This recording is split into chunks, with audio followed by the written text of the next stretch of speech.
Hello guys and welcome back to another video on login helps. Today we're going to be teaching you how you can use WhatsApp on two phones with the same number without using WhatsApp web. But before getting started, remember to support our channel, hit the like button, subscribe and turn on your notification bells to get notified every time we post a new video. Without further ado, let's get started. First, go ahead to your primary device. Now tap on WhatsApp on your primary device and make sure that you're logged in. Now on your secondary device, install WhatsApp. For that, simply go to Play Store.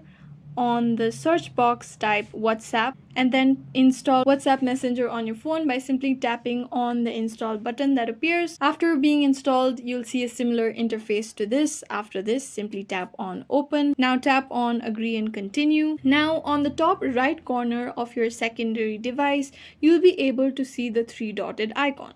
Simply tap on it. Now tap on Link as Companion Device. Now you'll be given a QR. Now on your primary device, do the same thing. Tap on the three dotted icon on the top right corner. Go to Link Devices. Now tap on the Link a Device option. Enter your phone's password. Now tap on OK. Continue, only this time.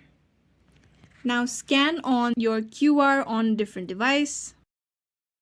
And as you can see under linked devices, my device is shown active, and on my secondary device, I'm logged into the same WhatsApp account. If you go back, you'll see the same interface on both these devices. So this is how you can use WhatsApp on two phones with the same number without using WhatsApp web. I hope this video was useful. If you have any questions, let us know in the comments down below, and thanks for watching.